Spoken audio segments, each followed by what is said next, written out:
चलिए कल कहाँ पे थे हम लोग? हाँ वो तो एक लास्ट में, उसके पहले क्या बताया था? हाँ वो तो एक टर्मिनोलॉजी बताई थी। कीस्टोन के पहले क्या पढ़ाया था?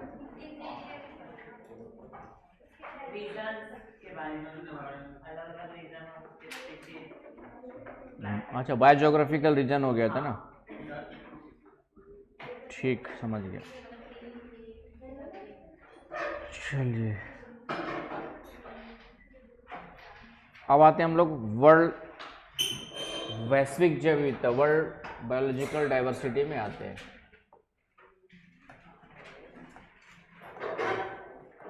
वैश्विक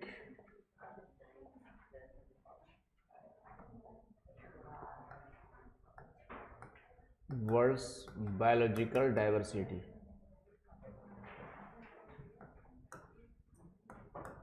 वैश्विक जैव विविधता।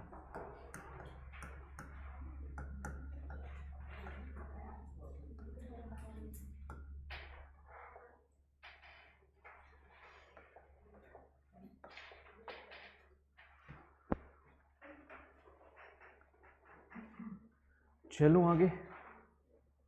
तो विश्व में जो जैव विविधता है उसके बारे में थोड़ा सा, कंट्री की बात करें तो सबसे ज़्यादा जैव विविधता कहाँ मिलेगी? कंट्री की बात करेंगे तो सबसे ज़्यादा जैव विविधता ब्राज़ील में है। कहाँ पर है आपका? ब्राज़ील में है। वहाँ पर अमेज़न वन है जहाँ पे सबसे ज़्यादा डाइवर्सिटी मिलती है। इन्हीं अमेज़न वनों को हम लोग सेल्वास वन भी कहते हैं। याद आ रहा है कुछ?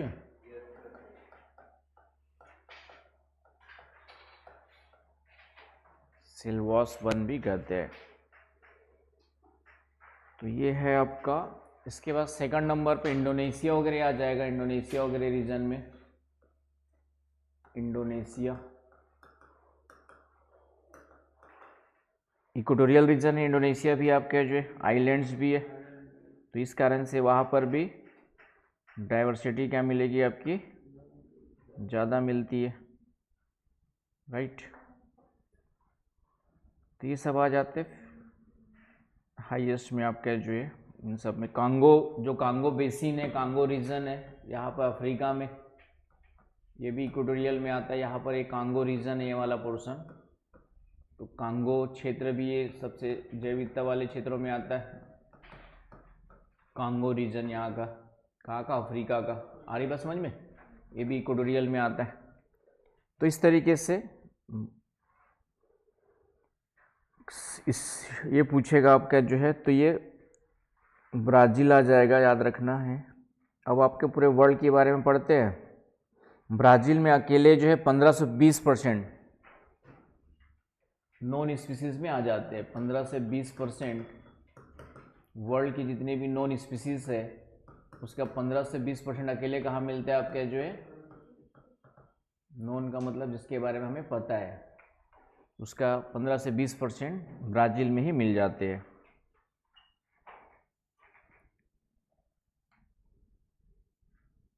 चलिए तो वर्ल्ड डाइवर्सिटी में आते हैं। तो वर्ल्ड में देखेंगे तो विश्व में अभी तक जो ज्ञात स्पीसीज है 15 से 17 लाख ज्ञात नॉन स्पीसीज में आते हैं।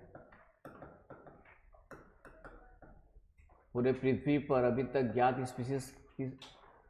स्पीसीज जो है जिसके बारे में वैज्ञानिकों ने थोड़ा सा पता लगा पाए वो कितने हैं आपके? 15 से 17 लाख। और अनुमान है पूरे पृथ्वी पर 50 लाख से ज़्यादा। अनुमानित कितने? मोर देन 50 लाख स्पीसीज मिलते होंगे। आया समझ में? तो ये थोड़ा सा डेटा याद कर लेना।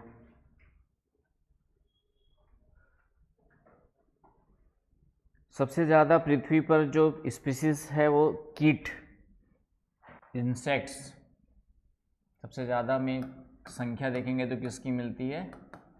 कीट पतंगों की मिलती, इंसेक्ट्स की मिलती है लगभग 7,51,000 के आसपास है ना।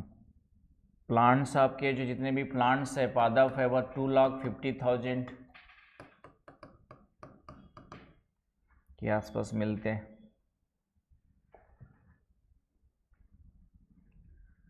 इसके अलावा ठीक है, बाकी अदर्स में आ जाएंगे 2 लाख, अदर्स में आपके आ जाते हैं 2,81,000। कवक फंजाई 69,000 के आसपास, पूछा नहीं है लेकिन थोड़ा बहुत पता, जैसे ये आपका स्टेटमेंट वगैरह कहीं दिया होगा कि पूरे पृथ्वी पर अभी तक लगभग ज्ञात प्रजातियां लगभग 15 लाख के आसपास है, इस टाइप से कुछ कहीं देखा था मैंने। तो ये थोड़ा सा स्टेटमेंट कि 15 से ज्ञात 17 लाख के बीच ज्ञात है, अनुमानित 50 लाख से ज़्यादा है। सबसे ज़्यादा पृथ्वी पर जो ज्ञात प्रजातियों में देखेंगे तो किसकी संख्या है आपकी जो है इंसेक्ट्स की, आपकी फंजाई लगभग आपका जो है कवक की बात करें तो 69,000 के आसपास है, एल्गी 26,000 के आसपास है। ये सब तो नहीं पूछेगा, बस एक एल्गी 26,000 अनुमानित आपका जो है, तो ये सब इस तरीके से है। तो सबसे ज़्यादा वाला ही ध्यान रखना पड़ेगा, बाकी तो नहीं। ठीक है, अब आ जाते हैं विश्व की जैव विविधता को हम लोग 3-4 भागों में डिवाइड करके पढ़ते हैं।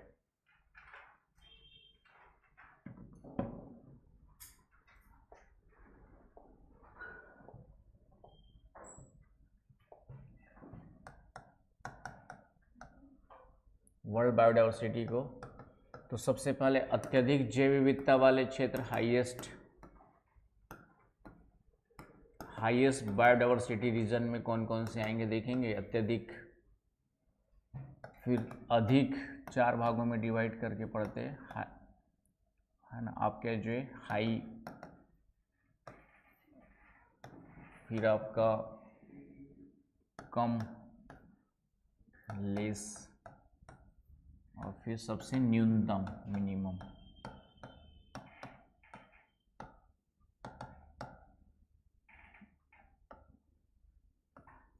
तो 4 भागों में डिवाइड करके पूरे वर्ल्ड के रीजन के बारे में थोड़ा सा देखेंगे।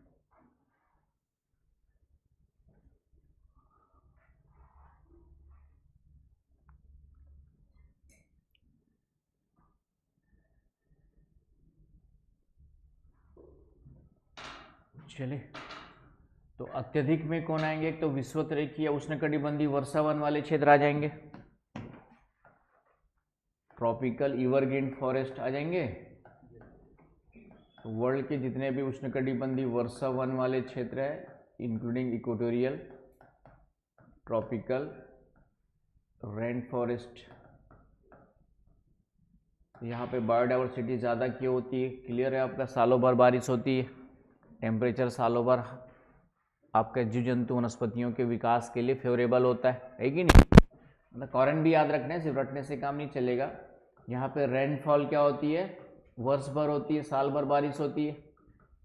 उष्णकटिबंध है, विषुवतरेखीय में बता रहा हूँ, बाकी उष्णकटिबंध में भी देखेंगे तो रेनफॉल ठीक ठाक होती है ट्रॉपिकल रीजन्स में। और टेम्परेचर भी यहाँ पे क्या होता है आपके जो है फेवरेबल रहता है, कभी भी 0 से नीचे नहीं जाता है, ग्रेटर देन 0 हमेशा बना रहेगा, या ग्रेटर देन 10 हमेशा बना रहेगा। आई ना बात समझ में।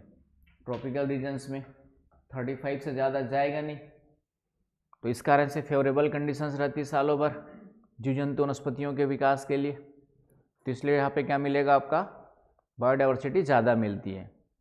आई बात समझ में, है ना, कॉन्सेप्ट बेस पे।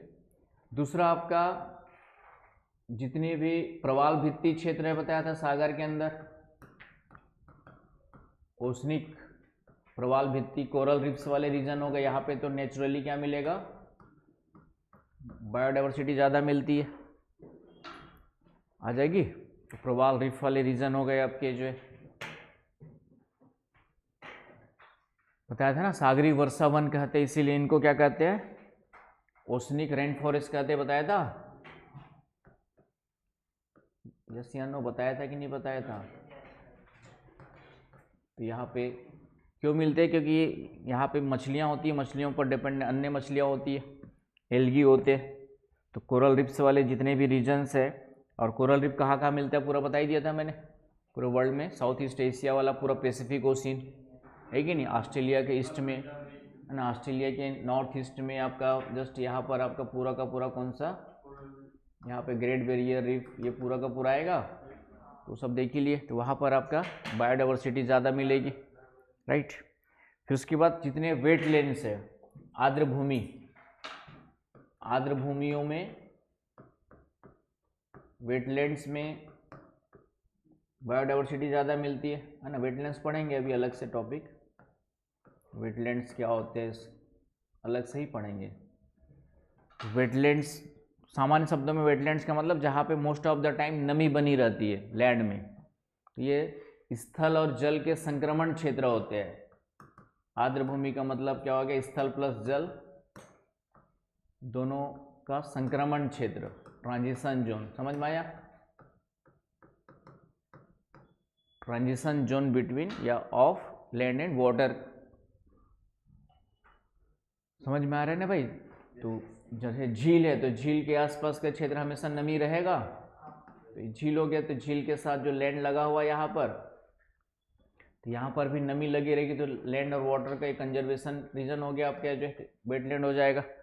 तो वहाँ पे पेड़ पौधे क्या मिलेंगे, ज़्यादा मिलेंगे, सीधी सी बात है, कॉमन सेंस है ना। समुद्र तटीय क्षेत्र हो गए, नदी के आसपास वाले क्षेत्र हो गए, तो जहाँ पर भी वाटर मिलेगा और उसके साथ जो सटे हुए लैंड है, वहाँ पर बायोडाइवर्सिटी क्या मिलेगी, ज़्यादा, उन्हीं को हम लोग लगभग वेटलैंड्स कहते हैं, है ना। बाकी वो रामसर सम्मेलन के लिए कुछ क्राइटेरिया दिए गए, वो अलग देखेंगे वहाँ पे। आया, क्या बोल रहे हो? हाँ, रामसर साइट्स पढ़ेंगे अभी, हाँ आ जाओ। तो ये सब आ जाएंगे आपके। और फिर है उष्णकटिबंधीय सागरीय क्षेत्र, उष्णकटिबंध के सागरी भाग भी आपके बायोडाइवर्सिटी ज़्यादा मिलेंगी, ट्रॉपिकल ओशनिक रीजन्स।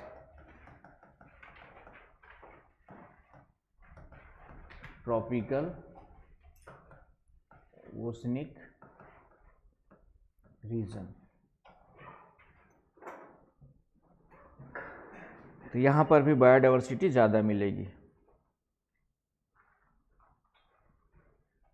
आया समझ में? तो कॉन्सेप्ट बेस पे आंसर निकालना है, फैक्चुअल तो मेंस में लिखना है, तो ऐसे लिखना है। तो वर्ल्ड में हाईएस्ट बायोडाइवर्सिटी वाले 3-4 पॉइंट्स जो है उससे पूरा कहाँ पे हाईएस्ट बायोडाइवर्सिटी मिलती है कवर हो जाएगा। Clear point? क्यों मिलती है वो भी समझ में आ गया होगा। अब आते अधिक वाले में। अधिक का मतलब ना तो बहुत ज़्यादा ना बहुत कम, है ना, बीच की स्थिति, ना बहुत कम है ना बहुत ज़्यादा है, दोनों के बीच की स्थिति होगी। अधिक की जगह मध्यम भी लिख सकते हो, अधिक डाइवर्सिटी या मध्यम डाइवर्सिटी वाला भी लिखोगे तो कोई बुराई, मीडियम, मॉडरेट, कोई भी वर्ड यूज कर सकते हो, अधिक या मध्यम, अधिक डाइवर्सिटी या मीडियम या मॉडरेट डाइवर्सिटी, जहाँ पे ना तो बहुत ज़्यादा ना बहुत कम वाले आएंगे। तो जितने भी घास के मैदान हैं,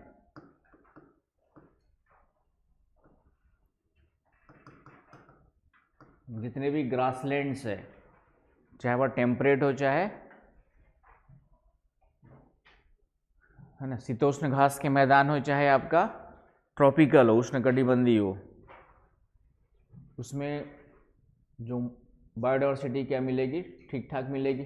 घास है तो घास को खाने वाले शाकाहारी जानवर होंगे उस पर। और घास के मैदान मैंने बताया था ना, जिसको नए बच्चे जो क्लास बीच में नहीं, तो उष्णकटिबंधीय घास के मैदान होते हैं, ट्रॉपिकल ग्रासलैंड्स होते हैं, आपके जो है ट्रॉपिकल ग्रासलैंड्स होते हैं, और फिर होता है आपका शीतोष्ण कटिबंधीय ग्रासलैंड्स, टेम्परेट। याद आ रहा है? रिवीजन कराना पड़ेगा। तो उष्णकटिबंध में कौन कौन से बताओ शाश्वत, पूरे वर्ल्ड में 2-4 नाम।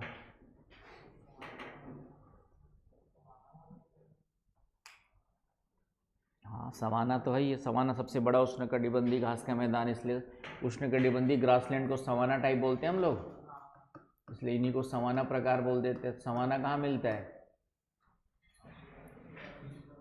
हाँ, कैसे याद काम चलेगा तुम लोग का, भूल जाते हो। ये सब तो कॉमन है, एकदम रटा होना चाहिए टिप्स पे। बताओ राहुल, कौन कौन से है ट्रॉपिकल में? ट्रॉपिकल ग्रासलैंड में कौन कौन से आएंगे?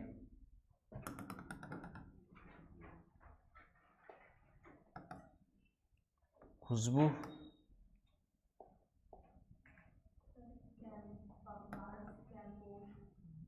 पंपास किस में आएगा?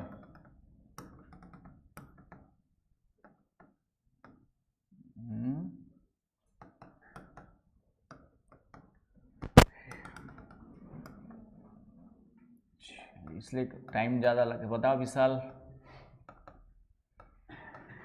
तुमसे तो उम्मीद कर ही सकता हूँ मैं। समाना किस में आएगा और किस में आएगा? और वेल्ड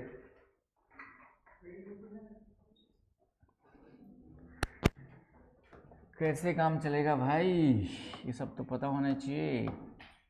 ठीक है, सवाना आपका वो तो आएगा ट्रॉपिकल में, ठीक है। तो सवाना ट्रॉपिकल में यहाँ पे पूरा का पूरा ये सवाना बताया था, 1-2 दिन पहले ही तो बताया था। ये सवाना ग्रासलैंड हो गया, ये वाला अफ्रीका के इक्वेटोरियल रीजन के दोनों ओर वाला रीजन कौन सा हो गया? Savanna grassland. विश्व का सबसे बड़ा ट्रॉपिकल है, बताया था। इसको पार्क लैंड भी कहा जाता है, क्योंकि यहाँ पे शाकाहारी जानवर ज़्यादा मिलेंगे, और शाकाहारी मिलेंगे तो उसको खाने वाले मांसाहारी भी मिलेंगे। पार्क लैंड कहा जाता है ना। यहाँ की जो घास है थोड़ा लंबी होती है सवाना ग्रासलैंड में, गर्मी में सूख जाती है। गर्मी में सूख जाती है तो आपस में रगड़ के कारण से आग भी लग जाती है, क्योंकि यहाँ पे टेम्परेचर भी क्या होता है, गर्मी में ज़्यादा होता है। आया समझ में? तो सवाना ग्रासलैंड।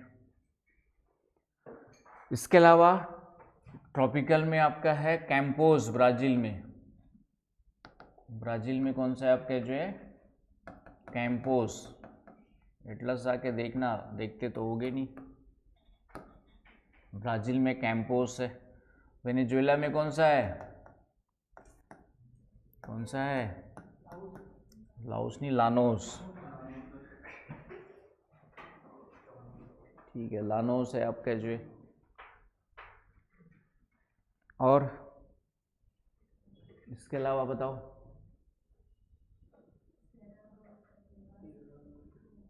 ठीक है, तो इधर आपका इक्वेटोरियल के आसपास तो मिलेंगे नहीं, क्योंकि पानी है।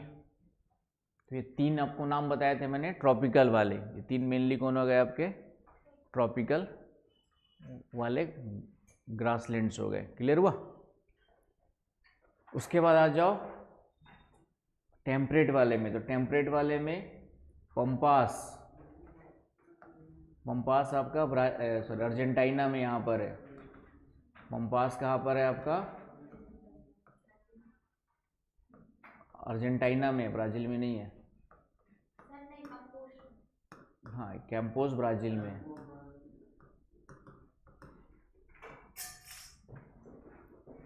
तो पंपास आपका अर्जेंटीना में है। कहाँ पर है? अर्जेंटीना में। उसके अलावा ग्रान चाको शुष्क क्षेत्र है, घास का मैदान नहीं है वो। एरिड सेमी एरिड रीजन में कुछ निचला भाग है, दलदली घास, दलदली क्षेत्र में मिलता है। साउथ अफ्रीका में है वेल्ड। साउथ अफ्रीका में कौन सा है आपका जो है? वेल्ड है यहाँ पर। अमेरिका में कौन सा है? नॉर्थ अमेरिका और कनाडा में, यूएसए कनाडा में यहाँ पे फैला है प्रेरी। प्रेरी।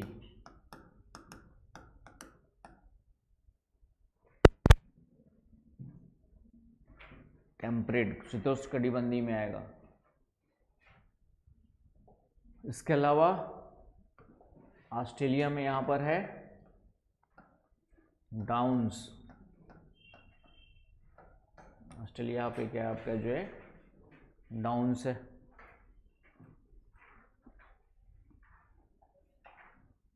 क्लियर हुआ? इसके अलावा यूरोप में है, हंगरी में पुस्ताज, पुस्ताज है हंगरी में। और शीतोष्ण का सबसे ज़्यादा है स्टेपी, आपका जो है स्टेपी टाइप, इसलिए उसको स्टेपी टाइप भी कहते हैं, रसिया यूक्रेन वगैरह क्षेत्र में है स्टेपी।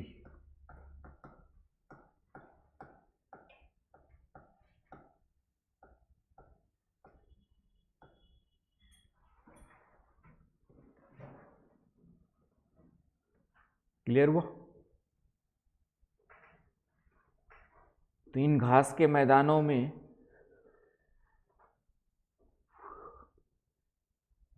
बायोडायवर्सिटी क्या मिलेगी?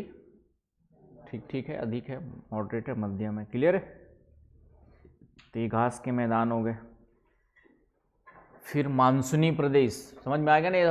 अब थोड़ी भूलोगे भाई, और कुछ बच्चे नए थे इसलिए बता दिया, कुछ लोग को पहली बार बताया होगा, कुछ लोग को 2-3 बार बता दिया होगा। तो नए बच्चों लोग को समझ में आ गया कि उष्णकटिबंधीय घास के मैदान कौन कौन से हो गए? उष्णकटिबंधीय हो गए, एक सवाना जो अफ्रीका में सबसे बड़ा क्षेत्र है, दूसरा है कैंपोस, और तीसरा है आपका जो है लानोस, वेनेजुएला में। तो वेनेजुएला भी न्यूज में भी है।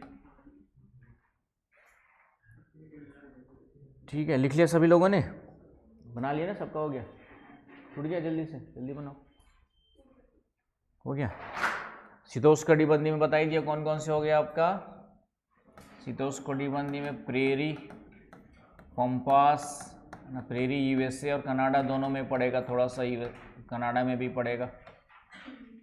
पंपास आपका अर्जेंटीना में हो गया। ठीक है, इधर आपका वेल्ड हो गया आपका साउथ अफ्रीका में, डाउन्स हो गया आपका ऑस्ट्रेलिया में, और इधर स्टेपी हो गया आपका रसिया और यूक्रेन वगैरह में, है कि नहीं, और पुस्ताज हो गया आपका हंगरी में। ये सभी घास के मैदान है, और घास के मैदान में डेफिनेटली बायोडाइवर्सिटी ज़्यादा मिलेगी, ठीक ठीक मिलेगी, बहुत ज़्यादा नहीं लेकिन बहुत कम भी नहीं मिलेगी। क्लियर हुआ? तो घास के मैदान आ गए इसमें, अधिक वाले में। दूसरा, भारत का मानसूनी प्रदेश आ जाएगा। हमारा जो भारत और आसपास का जो मानसूनी जलवायु वाला क्षेत्र है पूरा का पूरा आ जाएगा, भारत और जो भी मानसूनी जलवायु वाले देश है, क्योंकि यहाँ पर भी तापमान लगभग सालों भर ठीक ठीक रहता है, बारिश भी ठीक ठीक हो जाती है 4-5 महीनों में। तो मानसूनी रीजन आ जाएगा। और इसके अलावा एक सार्गेसो सागर आएगा। सार्गेसो सागर कहाँ पे है?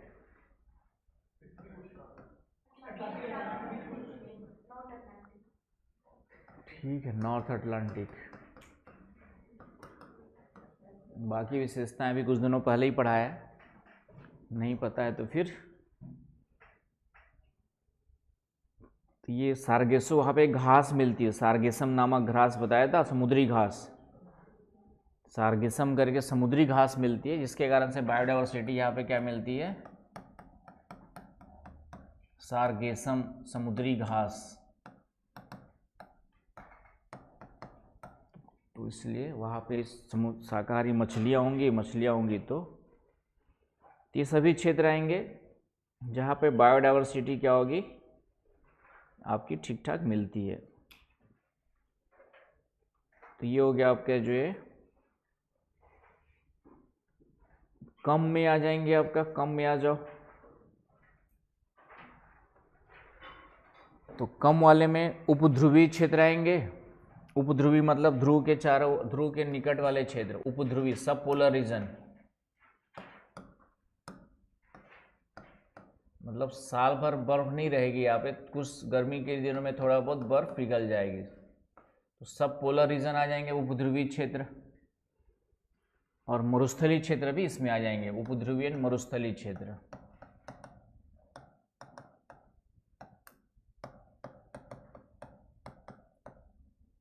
Dessert reason.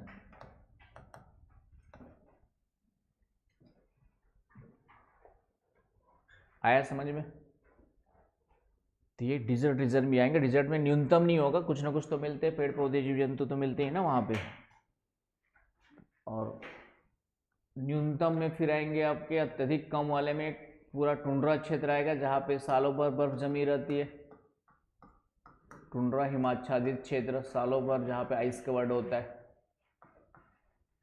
गहरे सागर आ जाएंगे। गहरे सागर अधिक गहराई का मतलब ओपन सी बोल देते हैं। ओपन सी में बायोडाइवर्सिटी कम मिलेगी।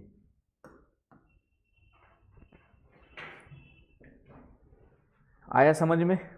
तो सबसे कम वाले हो जाएंगे हिमाच्छादित वाले क्षेत्र, सालों भर जहाँ बर्फ जमी रहती है, ग्रीनलैंड, अंटार्कटिका।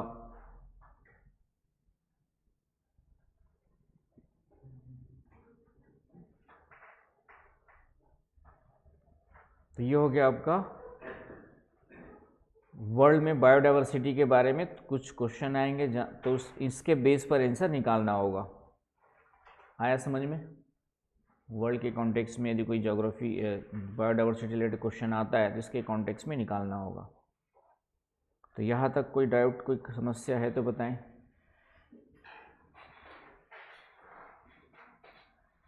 तो ये हो गया आपका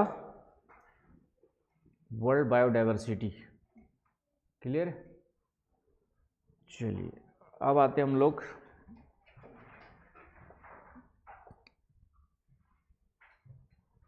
जैव विविधता ह्रास, बायोडाइवर्सिटी लॉस या बायोडाइवर्सिटी डिग्रेडेशन।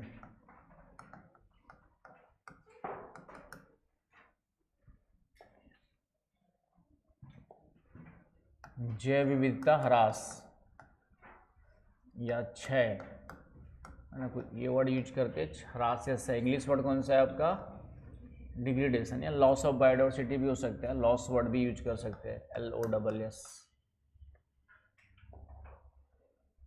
तो जैव विविधता ह्रास या क्षय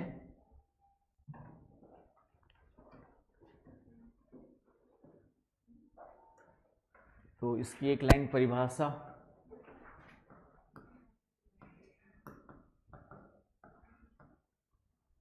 डेफिनेशन, जैव विविधता ह्रास के कारण देखेंगे और फिर संरक्षण के प्रयास, कंजर्वेशन।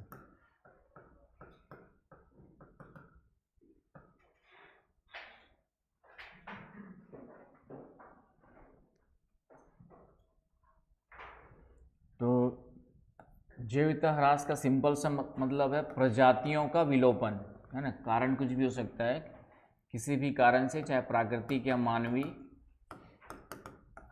प्रजातियों का विलोपन, एक्सटिंक्शन ऑफ स्पीसीज। प्रजाति किसकी? जीव जंतु वनस्पति दोनों आ जाएंगे। Extinction of species.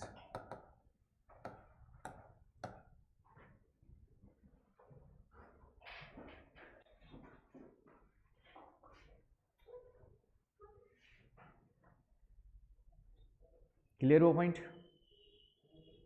परिभाषा इतना ही लिख सकते हैं कि जैव विविधता ह्रास का मतलब क्या हो गया कि पृथ्वी पर या किसी भी पारिस्थितिकी तंत्र में किसी भी कारण से, चाहे प्राकृतिक कारण भी होंगे, अभी देखेंगे कारण, या मेन कारण जो है हमारा मानवीय है, क्योंकि प्राकृतिक रूप से तो थोड़ा बहुत नाश होता है, लेकिन मानवीय कारणों से बहुत ज़्यादा उनको पनपने का मौका नहीं मिलता है और वो हमेशा के लिए क्या हो जाते हैं? विलोपन का मतलब समाप्त हो जाना, खत्म हो जाना, है कि नहीं?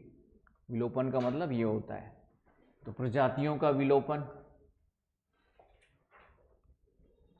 तो प्रजातियों का विलोपन, एक्सटिंक्शन ऑफ स्पीसीज हो गया। कारण आते हैं, तो कारण के फिर दो प्रकार हो जाएंगे, प्राकृतिक कारण, नेचुरल, और मेन कारण है मानवीय। वर्तमान में प्रजाति विलोपन या जैव विविधता ह्रास का मेन कारण हो गया आपका प्राकृतिक में वही आएंगे, बाढ़, सूखा,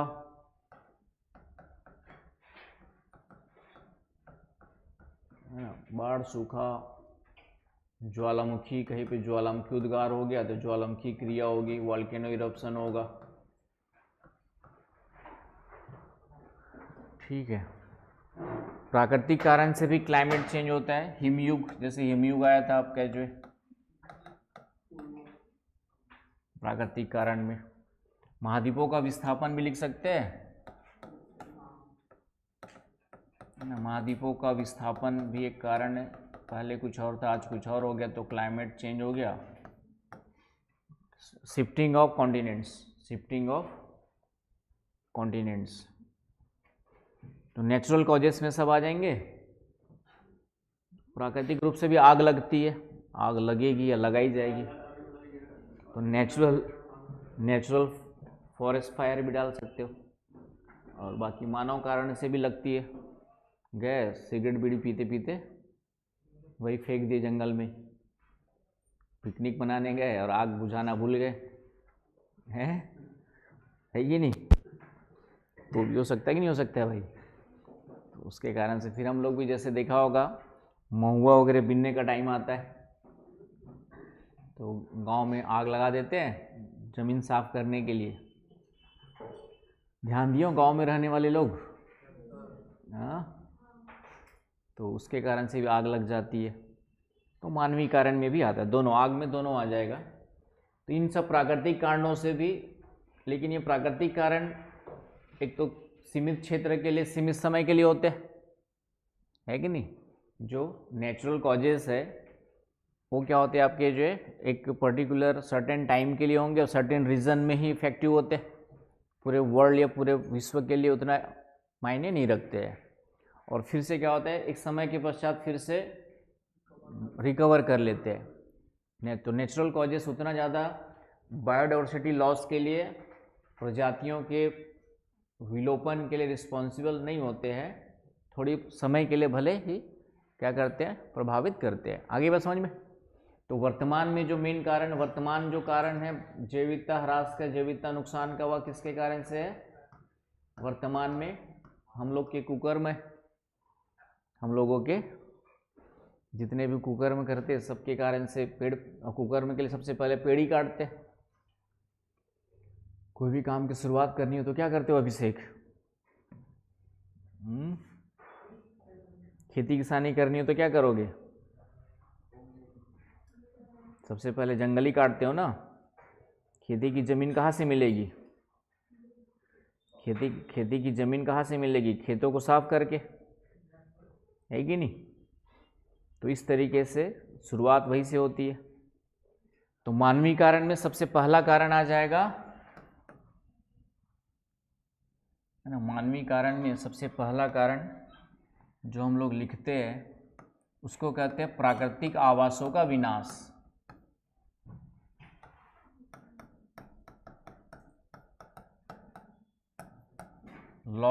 डिस्ट्रक्शन ऑफ नेचुरल हैबिटाट एवं विखंडन वर्ड एक अलग से यूज करते हैं, विखंडन, फ्रेगमेंटेशन। तो destruction and fragmentation of natural habitat, आपका जो है प्राकृतिक आवासों का विनाश, डिस्ट्रक्शन एंड फ्रेगमेंटेशन। तो प्राकृतिक आवासों का विनाश का तो सीधा सा मतलब है जंगलों की कटाई, है कि नहीं? पेड़ पौधे और जंतुओं के प्राकृतिक आवास क्या हो गए? जंगल ही हो गए। तो हम किसी भी कारण से वनों की कटाई, डिफॉरेस्टेशन करते हैं तो वो प्राकृतिक आवासों का विनाश हो गया। पेड़ कटेंगे तो उस पर निर्भर रहने वाले जीव जंतु, वनस्पतियां भी सब क्या हो जाएंगी? खत्म हो जाएंगे। क्या सीरियस दिख रहे हो? है? नहीं हो? चलिए, आ रहा है समझ में? तो प्राकृतिक आवासों का विनाश लिखना पॉइंट यही है, लेकिन इसका मतलब ही क्या है? वनों की कटाई। तो वनों की कटाई भी लिख सकते थे, लेकिन चूँकि बायोडाइवर्सिटी में है तो वन प्राकृतिक आवास का विनाश क्या होता है? जंगलों की कटाई से होता है।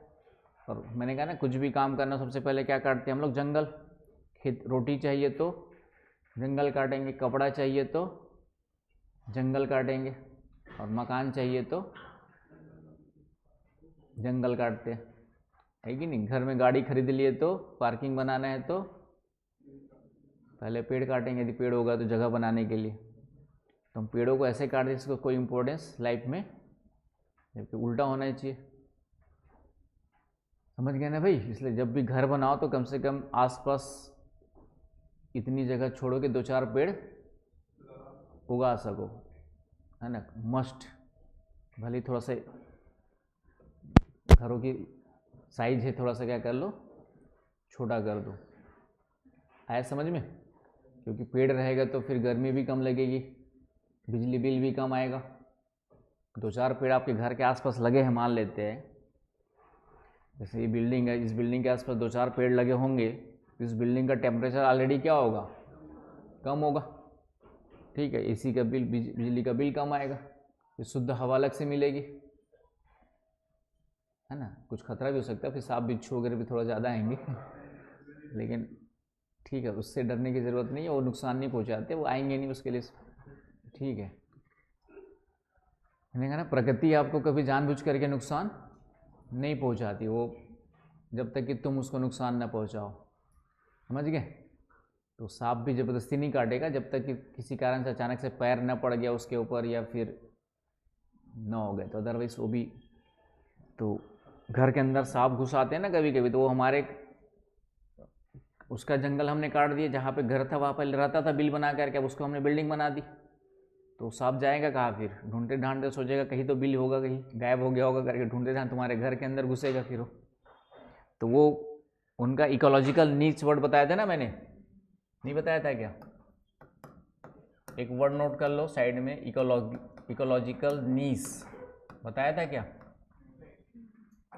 एक साइड में नोट कर लो, पारिस्थितिकी,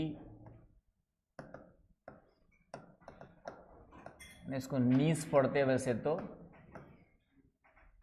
आपका, लेकिन हिंदी में नीके लिखा रहता है, हिंदी वाले बुक्स में क्या लिखा रहता है? नीक या नीके लिखा रहता है।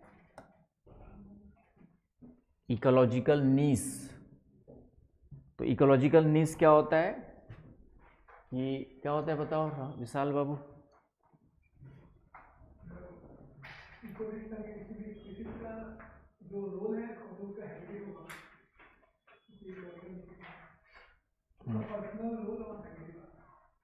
पर्सनल रोल और हैबिटेट, पूरा सेंस तो नहीं आया। ठीक है, ठीक है, तुम लोग का नीस कौन सा है?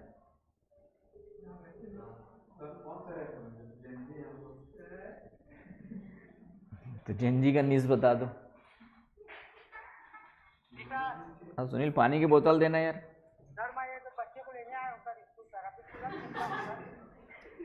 ठीक,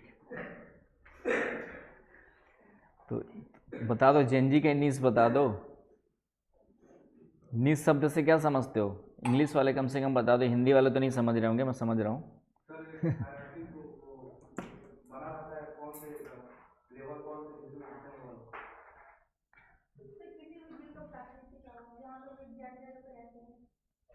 हाँ किशन, थोड़ा पानी की बोतल को भिजवाने यार, कोई होगा तो।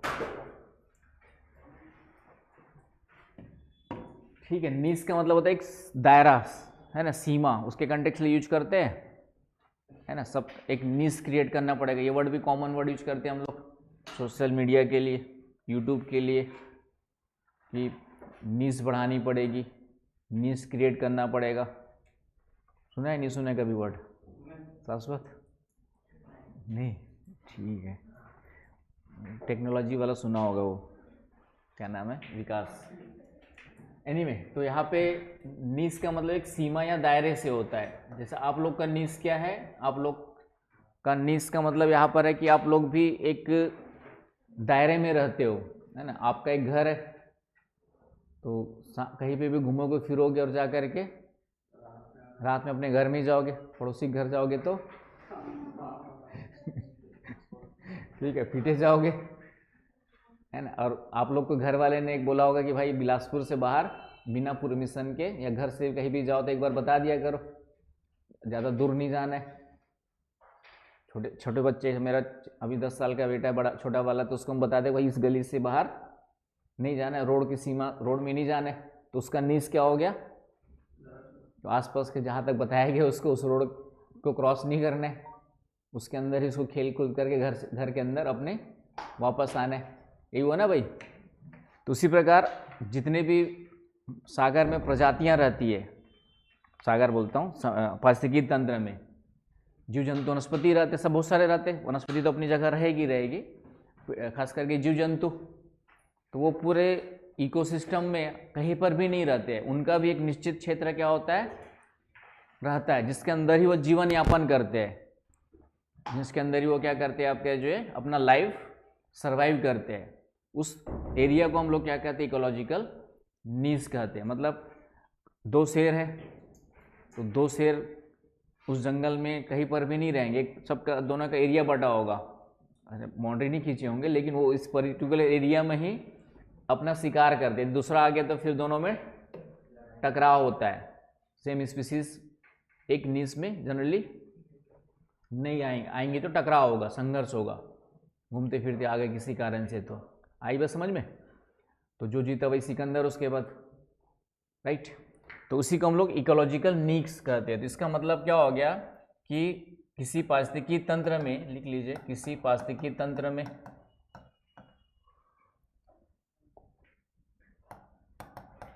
विभिन्न प्रजातियां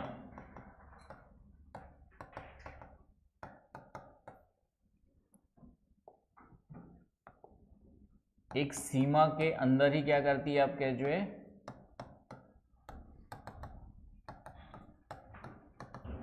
अपना जीवन यापन करती है, लाइफ सर्वाइव करती है।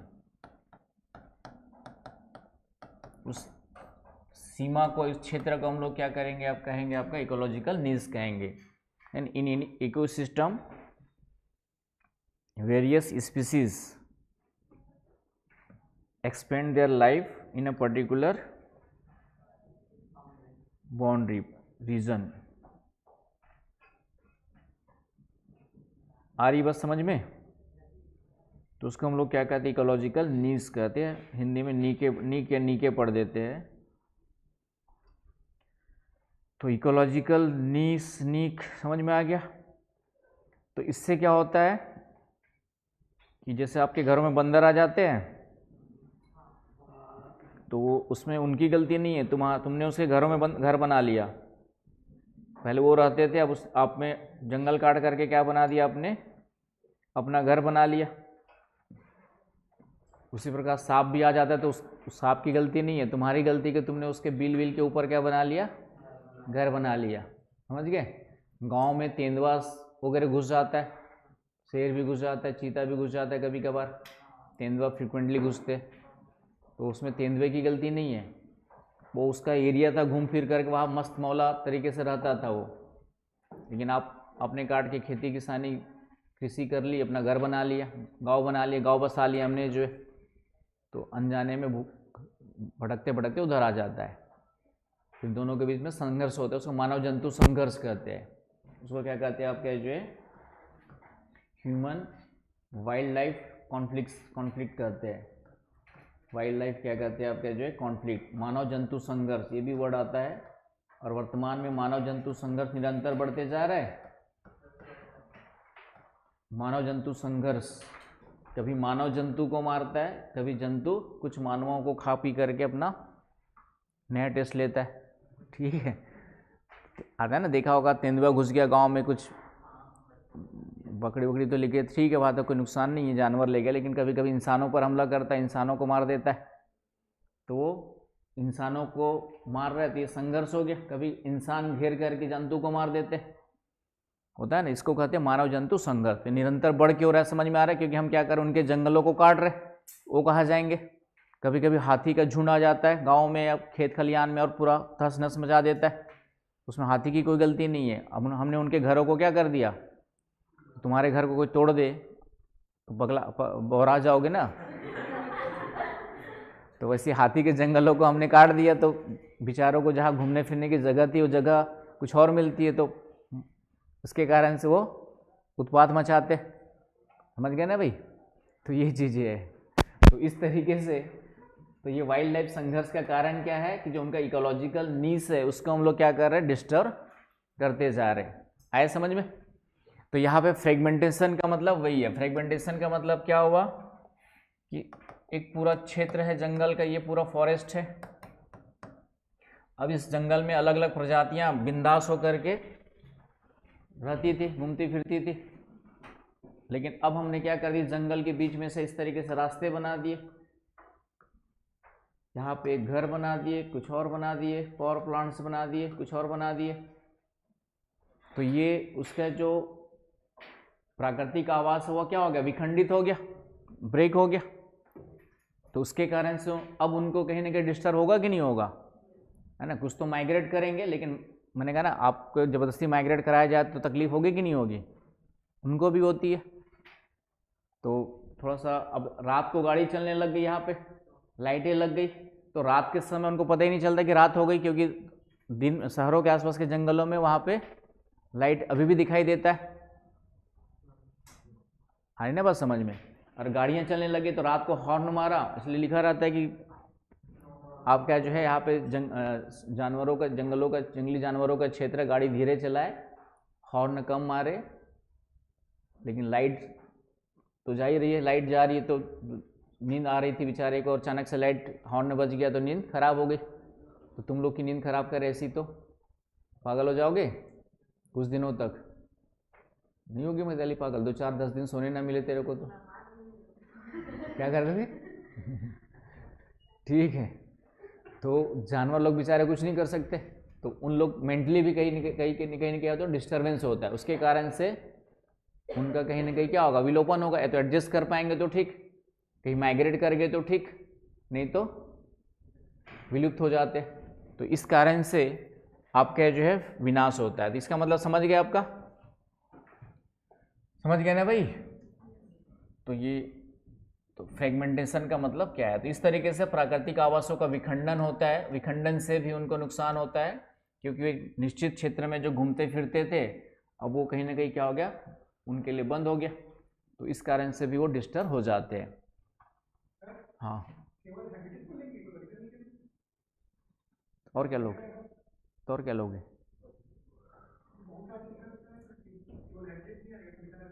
किसमें कारण, किसके में, इकोलॉजिकल नीचे के हैबिटेट का मतलब इकोसिस्टम वर्ड लिया। इकोसिस्टम में कहीं पर भी मतलब एक पर्टिकुलर रीजन होता है। जैसे हाथी है तो हाथियों के अलग अलग झुंड होंगे। अब हाथी के अलग अलग झुंड तो कहीं पर भी नहीं रहते उन लोग, एक पर्टिकुलर रीजन में ही वो क्या करते हैं, आपका सर्वाइव करते, आते जाते रहते हैं, घूमते फिरते हैं। तो वही इकोलॉजिकल नीच कहलाता है ना। नीच का मतलब ही हो गया एक निश्चित सीमा, दायरा, कि आपका नीच कहाँ तक है, वही चीज़ हो गई उसी कंटेक्स में। अब एक ही प्रजाति, एक ही जो है जंतु की सिमिलर प्रजातियां एक नीके में जनरली नहीं मिलेंगी। जैसे हाथियों का एक झुंड हो गया तो एक झुंड अलग मिलेगा, दूसरा झुंड का एरिया, कुत्तों का एरिया होता है ना, शेर का भी एरिया होता है। इसलिए जब दूसरा शेर दूसरे के इकोलॉजिकल नीक में इंटर कर गया तो फिर दोनों के बीच में कहीं ना कहीं क्या होगा, इसलिए बैलेंस भी बना रहता है, उनके बीच में क्या बना रहता है। अब एक ही छोटे से एरिया में 2-3 शेर हो गए तो ज़्यादा शाकाहारी जानवरों को खा जाएंगे, तो शाकाहारी जानवर क्या हो जाएंगे, ख़त्म हो जाएंगे। इसलिए उनका भी क्या होता है, एक निश्चित एरिया में अपने हिसाब से वो बैलेंस्ड होते हैं। तो कभी कभी संघर्ष होता है आपका उनके बीच में भी। आया समझ में, तो ये चीज़ है। चलिए दूसरा कारण आपका, पहला ये हो गया, दूसरा अति दोहन, ओवर एक्सप्लॉयटेशन।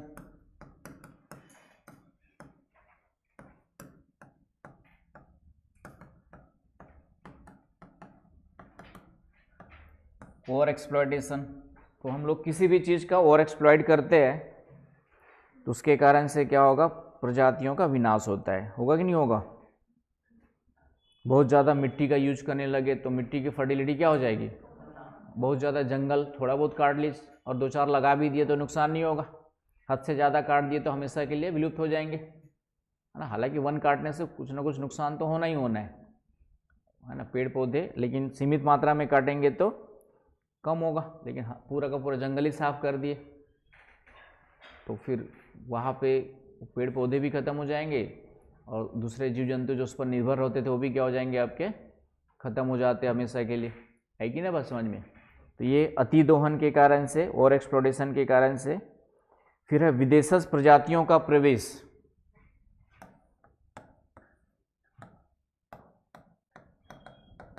विदेशज प्रजातियों का प्रवेश,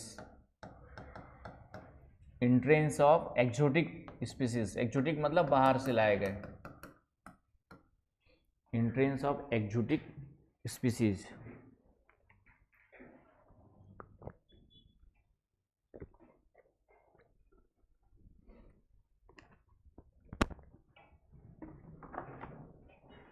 तो इसमें क्या होगा कि जब बाहर की कुछ प्रजातियां आती है तो लोकल प्रजातियों को क्या करती है, नुकसान पहुंचाती है।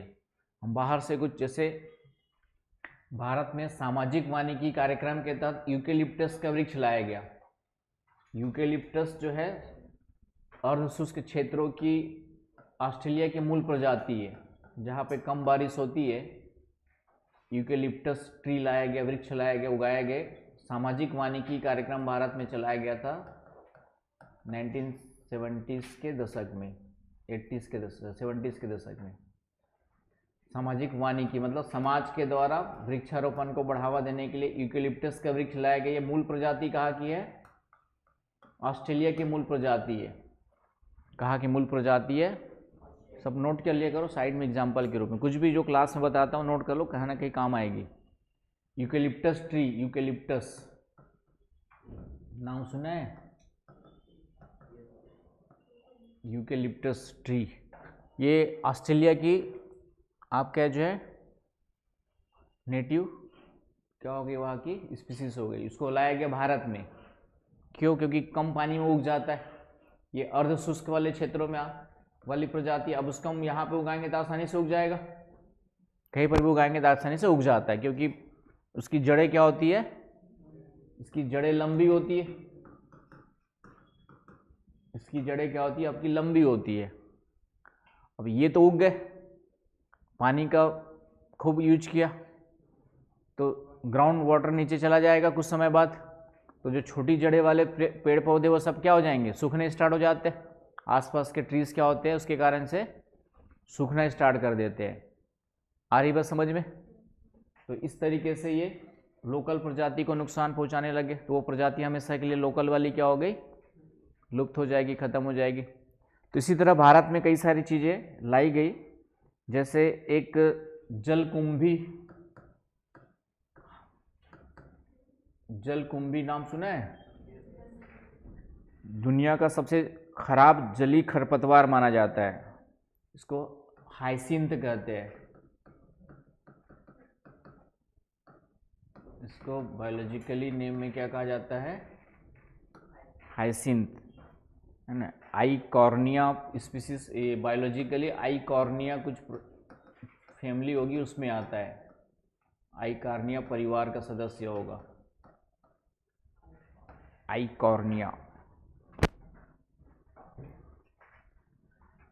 तो ये जो है जब किसी पानी के अंदर पहुंच जाता है तो ये इतना फैल जाता है आपका जो है। इसको लाया गया था, इसको भी जो है ऑस्ट्रेलिया से ही लाया गया था, सजावटी पौधों के लिए लाया गया था। जलकुंभी को भी कहाँ से लाया गया था, भारत में ऑस्ट्रेलिया से सजावटी पौधों के रूप में लाया गया था। सजावटी, सजावटी का मतलब डेकोरेटिव प्लांट्स के रूप में लाया गया था। तो ये इतना पानी के ऊपर फैल जाता है कि फिर पानी के ऊपर पत्ता ही पत्ता दिखाई देता है पूरा, देखे होंगे कहीं पर। हाँ, तो उसके कारण से क्या होगा, फिर सूर्य की किरण नीचे जा ही नहीं पाएंगे, बाकी प्लांट्स और बाकी जीव जंतु क्या हो जाएंगे, पानी के अंदर के खत्म हो जाते हैं। तो इसका सिंघाड़ा, ठीक है, इसी टाइप की एक स्पीसीज होती है, लेकिन वो उतना नहीं फैलती है, उसको तो हाँ वो भी होता है, उसी टाइप से आता है। लेकिन ये खरपतवार है, ये आपका जो है एक खरपतवार को इंग्लिश में क्या बोलते हैं, वीड, WEED, वीड, खरपतवार। खरपतवार जानते हो ना, जो फसलों को नुकसान पहुंचाता है। इससे कारण से जो है बहुत ज़्यादा नुकसान हुआ है। आगे भी समझ में है ना, पानी का तापमान, pH, ऑक्सीजन सबको चेंज कर देता है। और आपका जो है पूरा ब्लॉक कर देता है, नदी वदी के चैनल वगैरह को भी ब्लॉक कर देता है। तो ये सब आपका जो है हाइसिंथ का प्रकोप देखा जाता है कई जगह पे दुनिया में। आया समझ में? उसी प्रकार एक लेंटाना कमारा करके जो है लाया गया प्लांट, लेंटाना कमारा।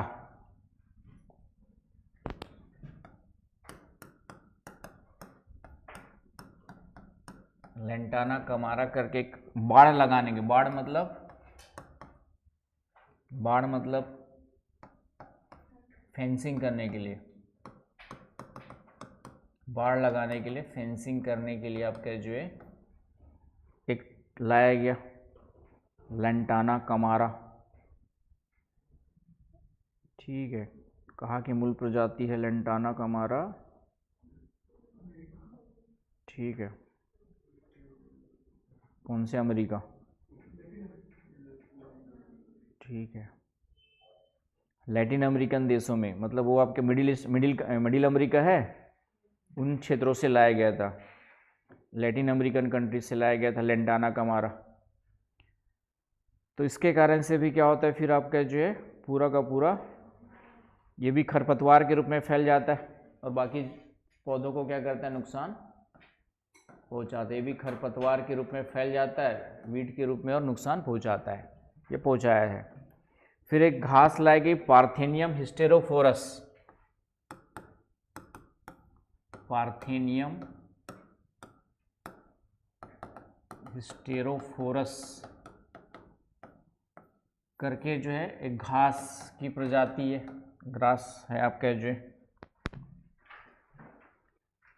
तो ये भी इतना फैलती है कि बाकी देसी पौधों को क्या कर देती है, समाप्त कर देती है। कई रोग भी फैलते हैं इसके कारण से। इसी को कांग्रेस घास या गाजर घास भी कहा जाता है। इसी को कांग्रेस घास, कांग्रेस सरकार ने लाया होगा, गाजर घास भी कहा जाता है या अकाल घास भी कहा जाता है। ये आपका जो है, ये भी आपका उष्णकटिबंधीय अमेरिकी देशों से लाई गई थी, मिडिल अमेरिकन कंट्रीज वगैरह से, और भारत, ऑस्ट्रेलिया, अफ्रीका में बहुत ज़्यादा नुकसान पहुंचाई हुई है। आया समझ में? प्रदूषण भी फैलाता है और इसमें एक केमिकल होता है, एलोपैथिक केमिकल होता है जो प्रदूषण के लिए जिम्मेदार होता है। एलोपैथिक रसायन भी उत्सर्जित करता है, पार्थेनियम हिस्टेरोफोरस, एलोपैथिक। ये कुछ नाम ऐसे है, कभी मैंने कहा यूपीएससी थोड़ा सा एनवायरनमेंट वगैरह में कहाँ से क्या क्वेश्चन उठाएगा नहीं पता रहता है, कुछ चीज़ें। हाँ, क्या चीज़? किसका?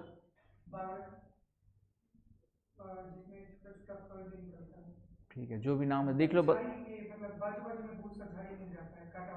अच्छा, ठीक है, तो डाल दो ना नाम, वो भी आएगा। आप 2-4 एग्जाम्पल डाल दें जो ज़्यादा नुकसानदायक है। एक तो बेशरम का पौधा बोलते हो, कौन सा होता है?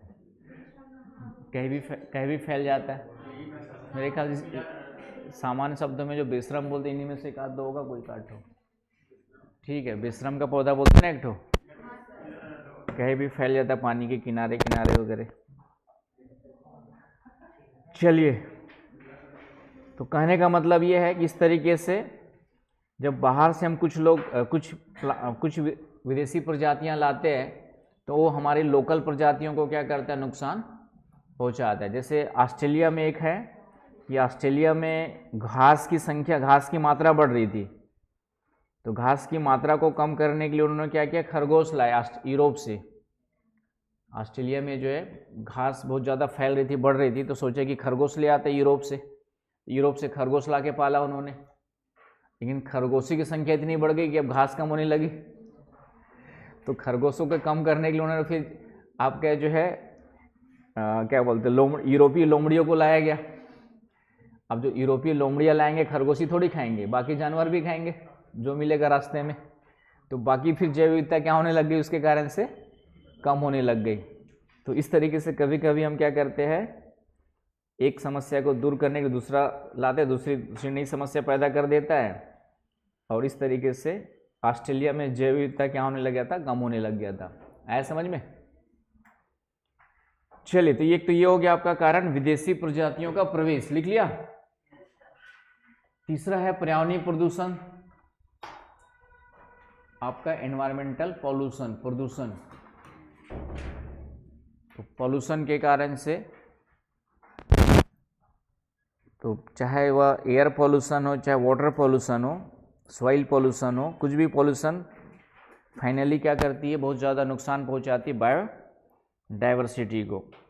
नदी या जल क्षेत्र में जब जहाँ पे बहुत ज़्यादा पॉल्यूशन हो जाता है और वहाँ पर जीव जंतुओं के पनपने की स्थिति खत्म हो जाती है, उसको जैविक रेगिस्तान कहा जाता है।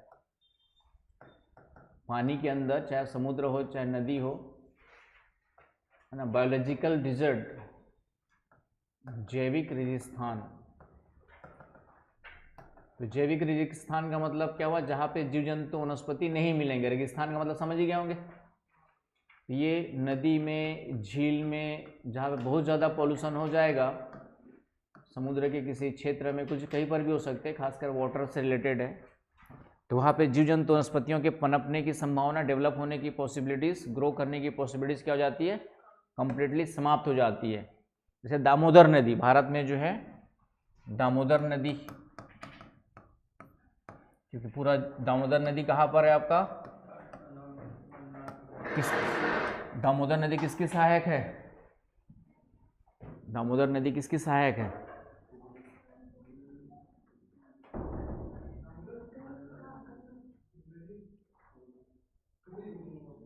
ठीक है, हुगली की सहायक है ना। हुगली नदी में जाकर के दामोदर नदी मिलती है। और इस पूरे छोटा नागपुर पठार वाले क्षेत्र में हमने बहुत ज़्यादा इंडस्ट्रियलाइजेशन किया हुआ है, बहुत ज़्यादा उद्योग लगाए इस क्षेत्र में हमने, जो है ना, आपका झारखंड, वेस्ट बंगाल, इन क्षेत्रों में बहुत सारे उद्योग लगे हुए, तो और उद्योग का पानी कहा जाता था पूरा का पूरा इसी नदी में। तो इस कारण से दामोदर नदी कई जगह पे मृत हो चुकी है, मृत नदी भी, बहुत ज़्यादा पॉल्यूशन के कारण से। आया समझ में? तो उसको हम लोग कहते हैं जैविक रेगिस्तान।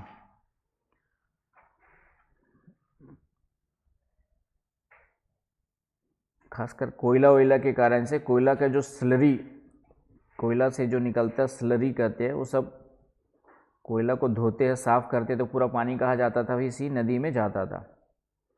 तो इस तरीके से आपका जैविक, और यमुना नदी भी जो है, ठीक है, उधर दिल्ली से लेकर के वो ओखला जो इंडस्ट्रियल रीजन है, लगभग इसी टाइप से हो गई है ना। यमुना नदी भी जो है इधर दिल्ली से लेके इधर फरीदाबाद, इधर आपका साइड में लगभग ऐसी मिलती है।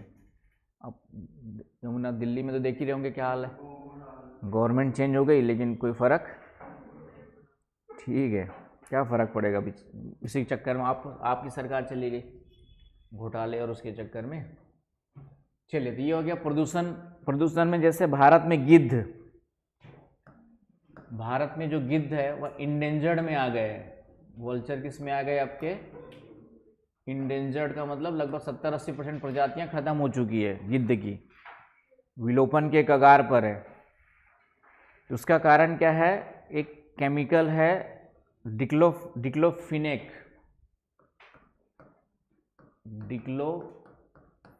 करके केमिकल रसायन है आपका जो है, और ये रसायन यूज होता है दर्द निवारक दवाओं में, है ना, मनुष्य के नहीं, जानवरों के, पेन किलर, जानवरों के जो पेन किलर दवाइयाँ होती उसमें यूज होता है।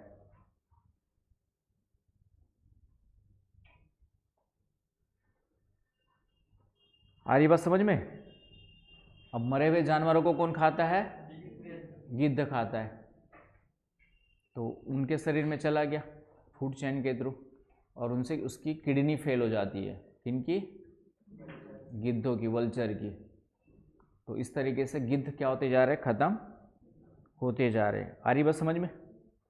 तो ये ध्यान रखना है। और यहीं पर एक कॉन्सेप्ट पढ़ेंगे, हालांकि प्रदूषण में पढ़ाऊंगे, लेकिन यहाँ पे फिर से लिख लो, बायो मैग्निफिकेशन।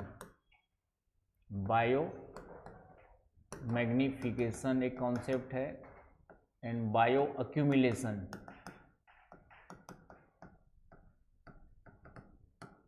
हिंदी में कहेंगे जैव आवर्धन, एवं जैव संचयन।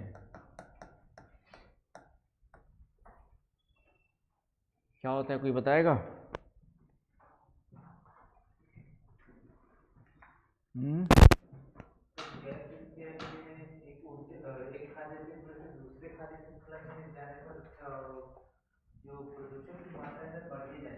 हाँ ठीक है। कोई भी प्रदूषण जो है कौन से ट्रॉफिक लेवल पे सबसे ज़्यादा नुकसान पहुंचाएगा? तो सबसे लास्ट वाले में, या ऊपर की ओर बढ़ते जाएगा। आ रहे बस समझ में कैसे? यहाँ पे बाकी तो ग्रीन प्लांट्स, शाकाहारी जानवर्स, मांसाहारी जानवर्स और हाई मांसाहारी जानवर्स। अब मान लेते हैं कि सॉइल में यहाँ पे प्रदूषण फैल गया, कोई प्रदूषण कोई भी ले लो, पानी लो या सॉइल ले लो, पानी में सॉइल में ले लेते। यहाँ पे आपका पारे की मात्रा पारा प्रदूषण हो गया, पारा मतलब मरकरी बढ़ गया मान लेते हैं सॉइल में। तो एक प्लांट जो है, प्लांट क्या करेगा, मरकरी को यहाँ से एब्जॉर्ब करेगा। अब एक प्लांट में मान लिया जाए 1 ग्राम मरकरी चला गया, प्लांट में कितना चला गया, एक प्लांट में कितना ग्राम मरकरी चला गया, 1 ग्राम। लेकिन जो शाकाहारी जानवर है एक ही प्लांट खाएगा क्या? कई सारे खाएगा। मान लिया 10 खा लिया तो इसके शरीर में कितना चला गया, राइट। उसी प्रकार मांसाहारी जानवर भी अलग अलग जानवरों को रोज मार के खाएगा, तो उसके शरीर में इसकी मात्रा फिर से क्या हो जाएगी, आपकी बढ़ते जाएगी। तो इसको कहते हैं बायो एक्यूमुलेशन। इसके क्या कहते हैं हम लोग, जो इसको जैव संचयन, मतलब जो कंसंट्रेशन ऑफ पॉल्यूटेंट्स है वह क्या होता है, बढ़ते जाता है विथ ग्रोइंग या विथ इंक्रीजिंग ट्रॉपिक लेवल, है ना। लिख लो यहाँ पे, काम आएगा। कि जो प्रदूषक की मात्रा है, प्रदूषक का संकेंद्रण, कंसंट्रेशन, जो प्रदूषक का संकेंद्रण है बढ़ते पोषण स्तर के साथ क्या होता है आपका, जो है बढ़ते जाता है। बढ़ते पोषण स्तर के साथ क्या होता है, बढ़ते जाता है। Concentration of pollutants increases with increasing trophic level. मिल गया पानी। अब ले जाओ उसको, ध्यान में, मैं वापस, मेरे पास है अभी, ले जाओ उधर ही। आया समझ में? किसको क्या कहते हैं, बायो एक्यूमुलेशन कहते हैं। और उसी के कंटेक्स्ट में जो है, जो उसका प्रभाव भी क्या होता है, बढ़ते जाता है, उसको जैव आवर्धन कहते हैं। मैग्नीफाइड मतलब बढ़ते जाता है। एक्यूमुलेशन एंड बायो मैग्निफिकेशन का मतलब भी वही हो गया कि जो प्रदूषक का प्रभाव है वो ऊपर जाने पे क्या होगा आपका, जो है जब प्रभाव की बात करेंगे तो मैग्निफिकेशन वर्ड आ गया, प्रदूषक का प्रभाव ऊपर जाएंगे तो क्या होते जाता है, बढ़ते जाता है। आया समझ में? तो दोनों वर्ड याद रखना, जैव संचयन और जैव। तो यहाँ पे समझ में आ गया होगा कि गीधों को नुकसान ज़्यादा क्यों होता है, क्योंकि कोई कई सारे जानवरों को क्या करते हैं, खाते पीते रहते हैं। तो सभी के जानवरों में जो केमिकल चला गया वो सबके शरीर में चला गया। किडनी फेल तो उनका ट्रांसप्लांट तो होगा नहीं भाई, है ना, कई सारे। तो ये हो गया आपका। चलिए, तो इस तरीके से पॉल्यूशन एक महत्वपूर्ण कारक है, पॉल्यूशन अलग से पढ़ेंगे वैसे। नेक्स्ट है ग्लोबल वार्मिंग। नेक्स्ट कारण जो भी चौथा पांचवा नंबर होगा आपका, ग्लोबल वार्मिंग। तो ग्लोबल वार्मिंग के कारण से भी कई सारी प्रजातियां, जीव जंतु क्या हो रहे, खत्म होते जा रहे।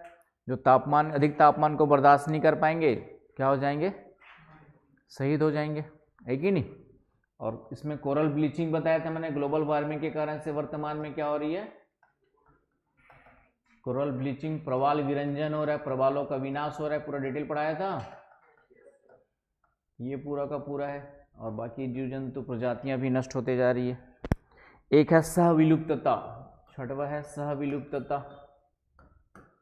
इसके कारण से भी आपका इंग्लिश वर्ड हो जाएगा इसका को एक्सटिंक्शन, मतलब एक गायब हो गया तो उसके ऊपर डिपेंड करने वाला भी क्या हो जाएगा, नहीं। जैसे इसमें शैवाल, कोरल क्या होता है, शैवाल और प्लस शैवाल रहता है आपका, ज्वेनथिलीली बताया था।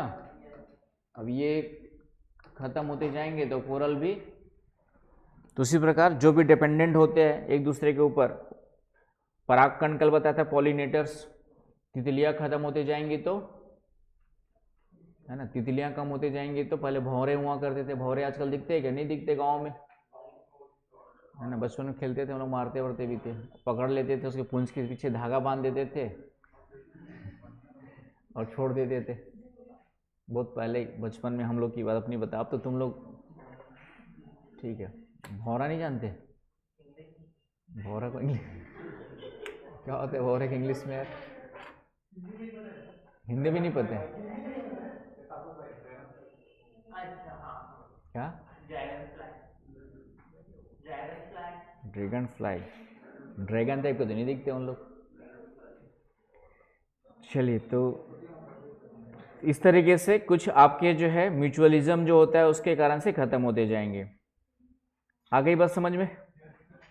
तो ये सब कारण है। इसके अलावा कुछ बीमारियां फैल गई है ना, कुछ डिसीजेस वगैरह या प्लांट या तो रोग के कारण से भी जो है, डिसीजेस वगैरह के कारण से भी, डिसीज वगैरह के कारण से भी क्या हो सकता है, आपका खत्म हो सकते हैं। आया समझ में? नेचुरल में या ह्यूमन मेड दोनों में आ सकता है। वर्तमान में ग्लोबल वार्मिंग के कारण से कुछ डिसीजेस क्या हो रहे हैं आपके, ज़्यादा बढ़ते जा रहे हैं, दोनों में आ सकता है। आया समझ में? तो ये हो गया जैव विविधता का ह्रास का कारण। तो यहाँ तक किसी को कोई समस्या है तो बताएं। Clear point? चलिए नेक्स्ट आ जाओ, संरक्षण।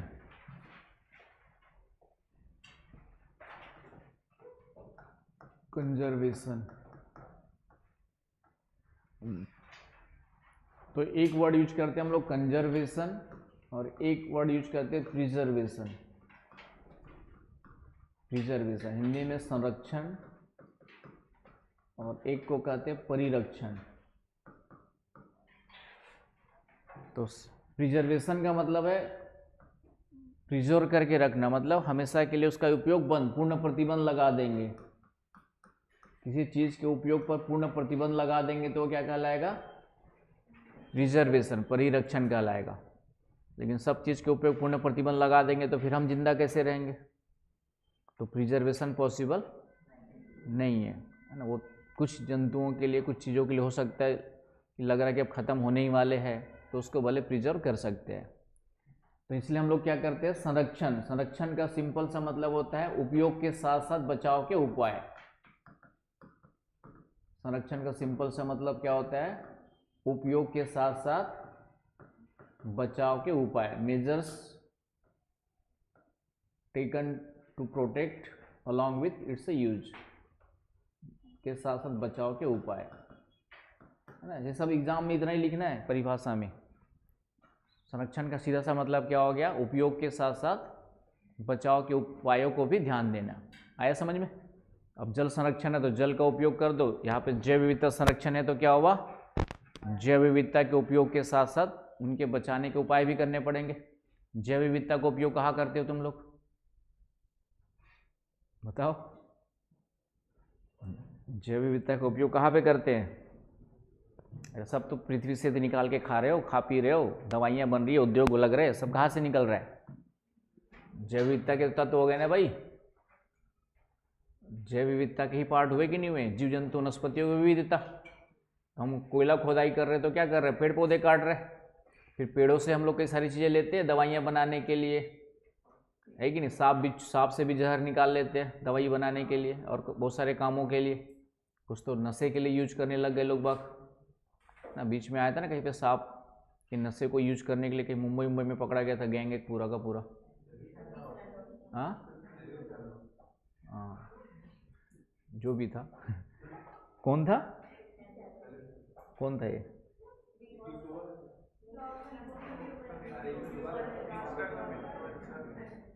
हाँ, एक इन्फ्लुएंसर था, सही बोल। हाँ, तो कहने का मतलब समझ में आया?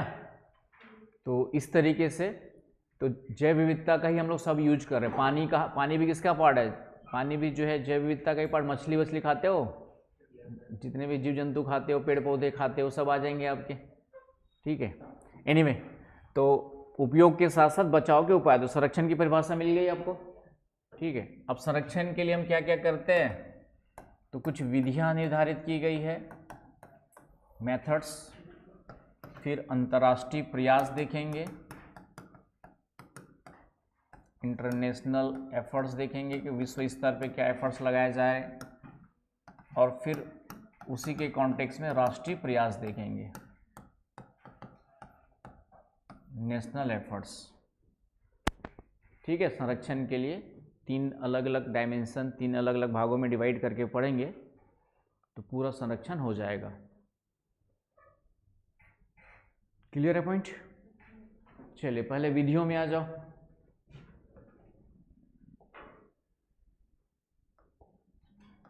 तो 2 विधियां यूज की जाती है, एक आपका इन सीटू एंड दूसरा एक्स सीटू।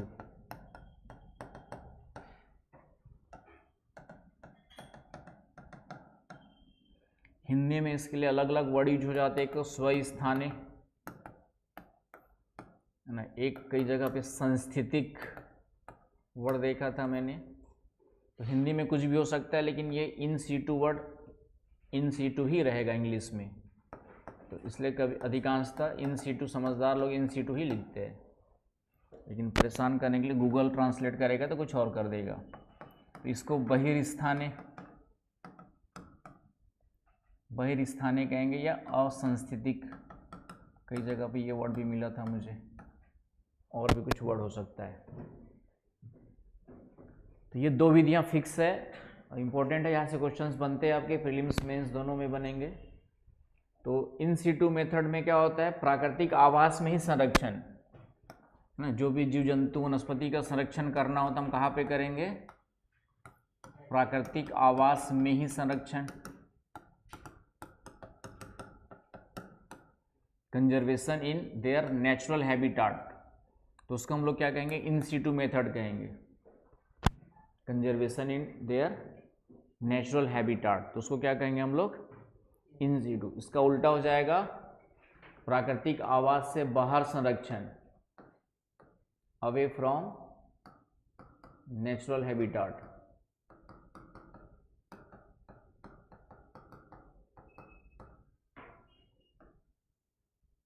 प्राकृतिक आवास से बाहर संरक्षण, आया समझ में?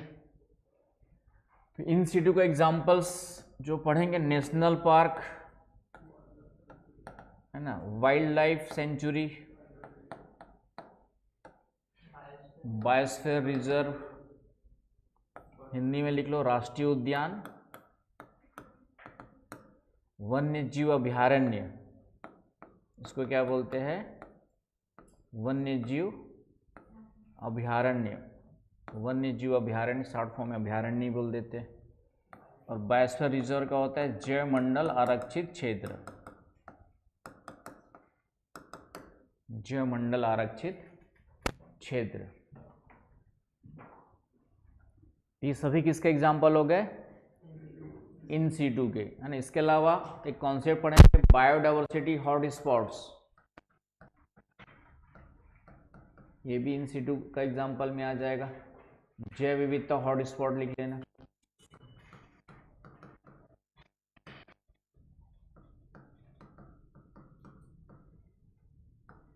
ठीक है,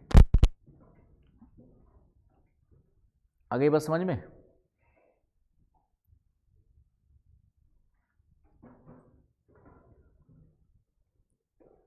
तो ये सब क्वेश्चन यहाँ पे इतना ही पूछेगा, कौन सा इन सीटू का एग्जाम्पल है या एक्स सीटू का है। एक्स सीटू में क्या आ जाएंगे आपका, बोटानिकल गार्डन,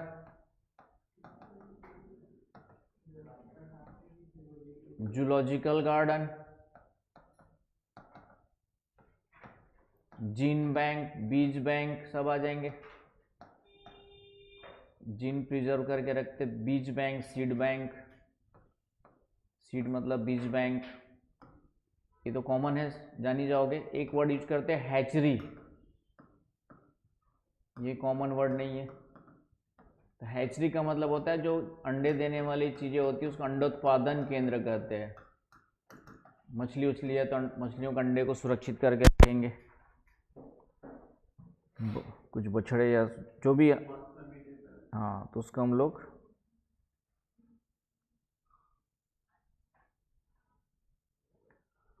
आया समझ में।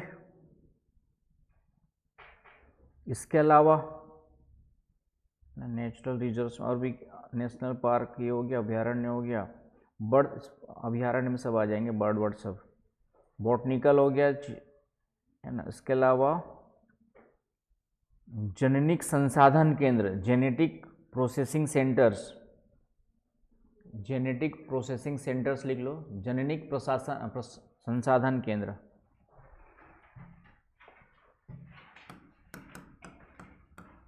जेनेटिक संसाधन केंद्र, जेनेटिक प्रोसेसिंग सेंटर्स, है ना। एक वर्ड है आपका कल्चर कलेक्शन, कल्चर कलेक्शन, हाँ XC2 में कल्चर कलेक्शन। इसके लिए एक और है germ plasm banks, germ plasm banks, germ plasm banks, ये सब XC2 में आएंगे। ये सब किस में आएंगे आपके जो है, ये XC2 में आ जाएंगे।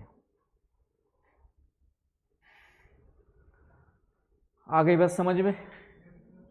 तो ये इन situ एंड XC2 की बात हो गई।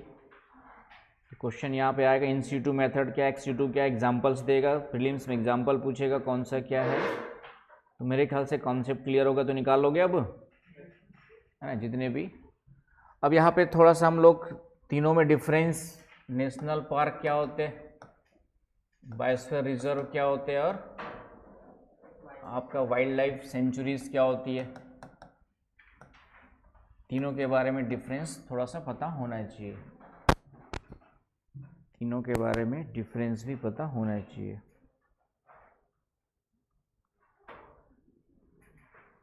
चलो आगे।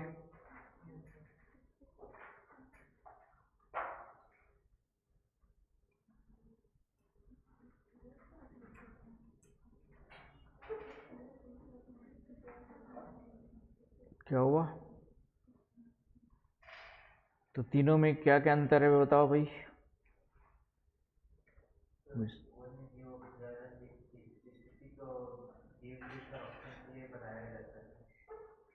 ठीक है,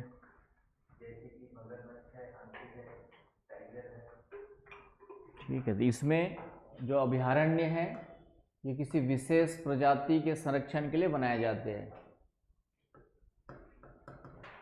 विशेष प्रजातियों का संरक्षण, स्पेसिफिक स्पीशीज का संरक्षण के लिए बनाया जाएगा। क्लियर हुआ। इन दोनों में संपूर्ण पारिस्थितिकी तंत्र के संरक्षण पे जोर दिया था, संपूर्ण इकोसिस्टम का संरक्षण करते हैं दोनों में।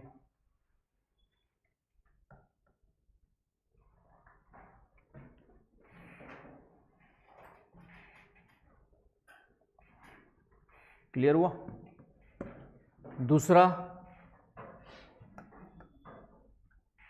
इसमें जो है बायोस्फीयर रिजर्व और दोनों की बात करें तो इसमें जीन संरक्षण भी होता है, जीन कंजर्वेशन, लेकिन यहाँ पे जीन संरक्षण नहीं होता है। यहाँ पे पर्यटन की अनुमति होती है, यहाँ पे सीमित पर्यटन होगा, बहुत न के बराबर सीमित पर्यटन, बहुत ही बाहरी क्षेत्र। देखेंगे इसके 3 हिस्से होते हैं। इसकी त्रिस्तरीय संरचना, 3 लेवल स्ट्रक्चर होता है, त्रिस्तरीय संरचना होती है। इसका ऐसा कुछ नहीं होता है, इसमें भी जीन संरक्षण नहीं होता है, इसमें भी पर्यटन अलाउड होता है। बस जीव जंतु को नुकसान नहीं पहुंचाना है, इसमें भी संरचना नहीं होती है।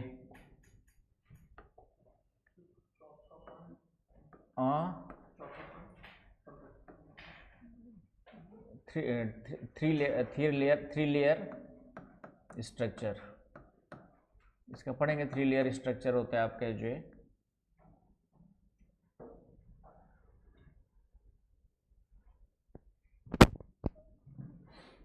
और कानूनी रूप से थोड़ा सा इसको मैं कल क्लासिफाई करके बताऊंगा, बुक्स में पहले कुछ और मिलता था। ये इसके लिए जो है कानून संसद के द्वारा बिल पारित करना पड़ता है, जिसमें स्टेट गवर्नमेंट का होता है। ये थोड़ा सा एक बार और क्लियरिफाई करके बताऊंगा, क्योंकि अलग अलग नोट्स बुक में अलग अलग मिलता है। क्योंकि अब गूगल हमारे पास है कौन सा? हाँ, राज्य सरकार भी करती है किसी को।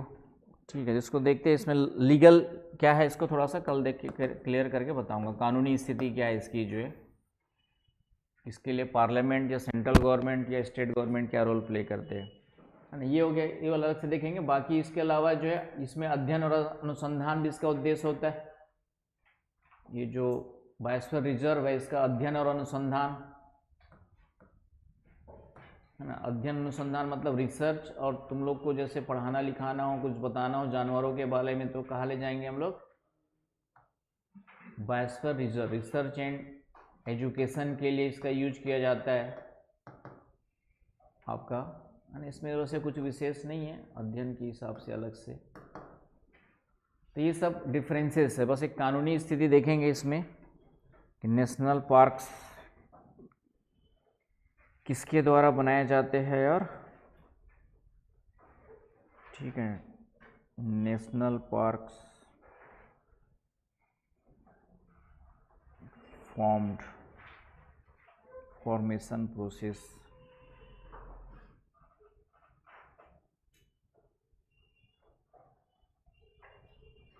ये जो पढ़ेंगे बायोस्फीयर रिजर्व माप प्रोग्राम के तहत, है ना। इसके अंतर्गत ये जो है आपका बायोस्फीयर रिजर्व जो है, अब एक प्रोग्राम पढ़ेंगे माप प्रोग्राम के तहत बनाए गए। माप मेन एंड बायोस्फीयर प्रोग्राम, जितने भी बायोस्फीयर बनाए गए भारत में वह माप प्रोग्राम के तहत मिलेंगे। आ रही बस समझ में? तो नेशनल पार्क जो है, एक तो वाइल्ड लाइफ एक्ट 1972 के तहत बनाए जाते हैं। कानूनी में देखेंगे तो नेशनल पार्क जो है वाइल्ड लाइफ एक्ट 1972 अभी भी चलता है। वाइल्ड लाइफ एक्ट 1972, वन्य जीव अधिनियम 1972 के तहत बनाए जाते हैं। ऊपर ऊपर की जानकारी से काम नहीं चलता यूपीएससी में। तो वन्य जीव अधिनियम 1972, ये पुराना एक्ट है, अभी भी वही चलता है, इसी के तहत बनाए जाते हैं। आया समझ में?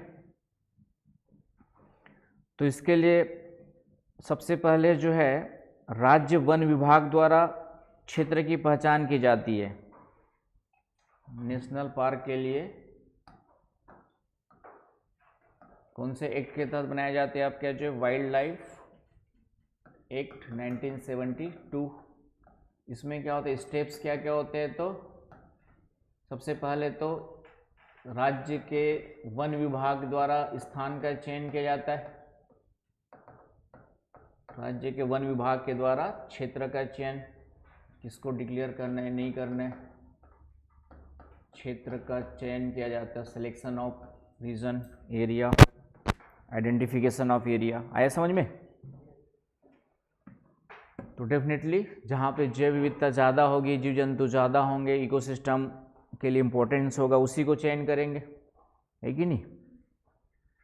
फिर राज्य सरकार के द्वारा प्रस्ताव पास किया जाता है। सेकंड स्टेज क्या हो गया आपका? पहला हो गया, सेकंड स्टेज हो गया आपका राज्य सरकार के द्वारा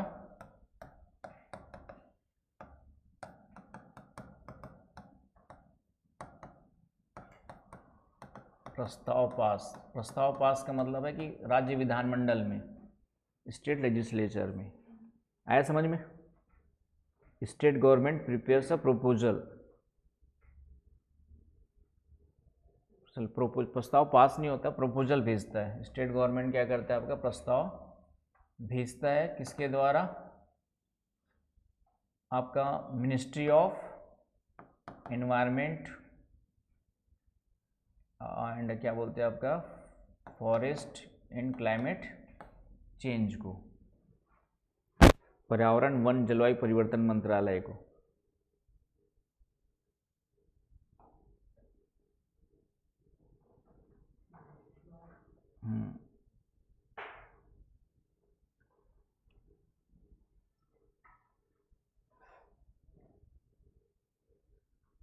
इसको प्रस्ताव भेजता है।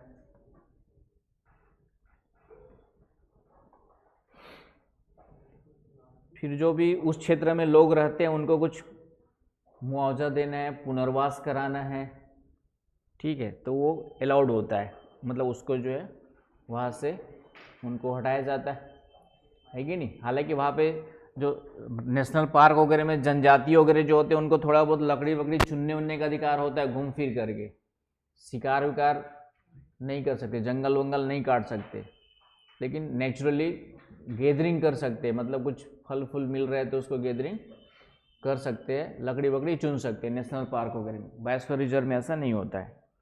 तो यहाँ पर सेटलमेंट ऑफ राइट्स, अधिकारों का निपटान, तीसरा स्टेज यदि देखेंगे हम लोग, तीसरा कौन सा आ जाएगा, अधिकारों का निपटान। किसके अधिकारों का, वहाँ पे स्थानीय जो लोग रहते हैं उनका, सेटलमेंट ऑफ राइट्स, लोकल स्थानीय लोगों का, है ना, उनको आपका वहाँ से हटाया जाएगा, उनके लिए मुआवजा, पुनर्वास। फिर अधिसूचना जारी की जाती है, notification under wild life act,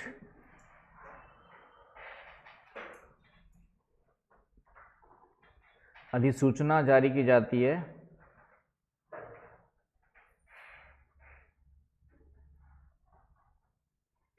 उसके बाद अंतिम घोषणा की जाती है।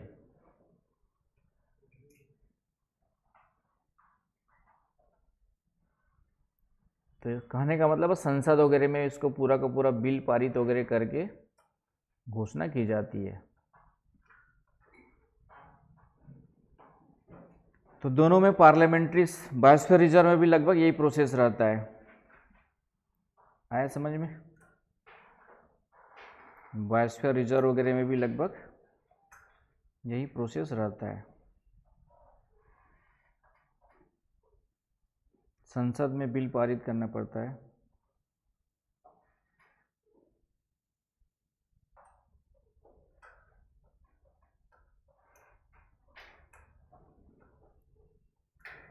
इसमें भी आइडेंटिफिकेशन होता है, ठीक है। क्षेत्र की पहचान को सेगमेंट एरिया स्टेट गवर्नमेंट के द्वारा भेजा जाता है, प्रपोजल रखा जाता है। जोनेशन तो जोन वगैरह जो होना है वो तो होते ही रहेगा। फिर सेंट्रल गवर्नमेंट की अनुमति होती है। तो स्टार्टिंग कहाँ से किया जाता है, स्टेट गवर्नमेंट से। फाइनल परमिशन किसके द्वारा मिलती है, सेंट्रल गवर्नमेंट के द्वारा, राष्ट्रीय अधिसूचना, ठीक है। और फिर बाद में अंतर्राष्ट्रीय मान्यता फिर अलग से यूनेस्को के द्वारा कुछ को दिया जाता है, कुछ को नहीं दिया जाता है। तो इसका भी सेम प्रोसेस है आपका, किसका, बायोस्फीयर रिजर्व का भी। और अभयारण्य मेरे ख्याल से, अभयारण्य का क्या होता है,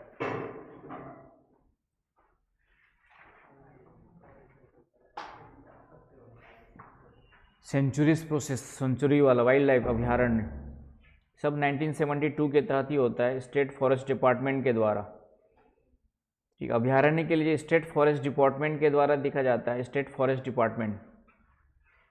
प्रारंभिक अधिसूचना,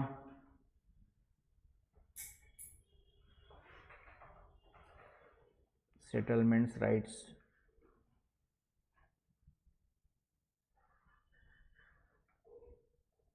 स्टेट गवर्नमेंट के द्वारा ही फाइनली किया जाता है। अभयारण्य वाला पूरा काम किसके द्वारा होता है, स्टेट गवर्नमेंट के द्वारा। क्लियर है?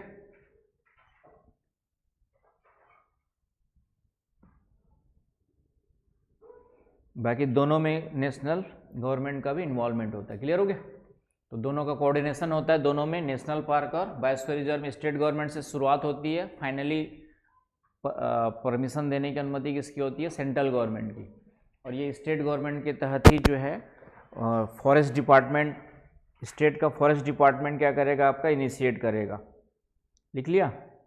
स्टेट फॉरेस्ट डिपार्टमेंट क्या करेगा, शुरुआत करेगा, और फाइनली स्टेट गवर्नमेंट क्या करेगी, परमिशन देगी। तो ये इसका प्रोसेस होता है बनने का। तो ये ध्यान रख लेना, कहीं काम आएगा। पूछेगा, बहुत पहले पूछा है क्वेश्चन वैसे, इन फ्यूचर भी। तो ये कानूनी स्थिति इसकी ये रहेगी। तो ये डिफरेंसेस हो गए तीनों में, समझ में आ गया? ठीक है। टूरिज्म की बात करें तो इसमें पर्यटन वगैरह नुकसान न करने वाला होता है। बायोस्फीयर रिजर्व में सिर्फ अभी तीन देखेंगे, तीन लेयर देखेंगे, कोर, बफर क्षेत्र और ट्रांजिशन। तो कोर और बफर में टूरिज्म अलाउड नहीं होता, पर्यटन नहीं होता है, सिर्फ बाहरी भाग में यहाँ पे पर्यटन होता है ना। बायोस्फीयर रिजर्व के, अभी बायोस्फीयर रिजर्व के स्ट्रक्चर देखेंगे तो ये 3 लेयर्स होते हैं इसके। सबसे अंदर वाले को कोर कहते हैं, सेकंड वाले को बफर जोन कहते हैं, बफर क्षेत्र कहते हैं, और थर्ड वाले को ट्रांजिशन कहते हैं। तो जो भी मानवीय गतिविधियाँ होंगी ये लास्ट वाले में होती है, बीच वाले में ह्यूमन एक्टिविटीज़ लगभग न के बराबर होती है, अंदर में तो बिल्कुल नहीं होती है। सेकंड वाले में तो वही आपका क्या बोलते हैं, एजुकेशन रिसर्च वगैरह के लिए थोड़ा बहुत अलाउड होगा। ये कल देखेंगे 3 बायोस्फीयर रिजर्व के स्ट्रक्चर माप प्रोग्राम के तहत अलग से बताऊंगा। आया समझ में? तो आज के लिए इतना काफ़ी है। हाँ जी ठीक है, अब कल बताते हैं उसको फाउंडेशन भी। ठीक है, फाउंडेशनल स्पीसीज बहुत सारे देखना है, अभी एक एक टर्मिनोलॉजी क्लियर कर दूंगा सोचा था। फाउंडेशनल है, फाउंडेशनल स्पीसीज, एक अम्ब्रेला स्पीसीज करके भी वर्ड यूज करते हैं, अम्ब्रेला स्पीसीज। तो कल देखते हैं, थक गए आज। ठीक है, अभी क्या 1 घंटा सुबह उधर भी क्लास चल रही है।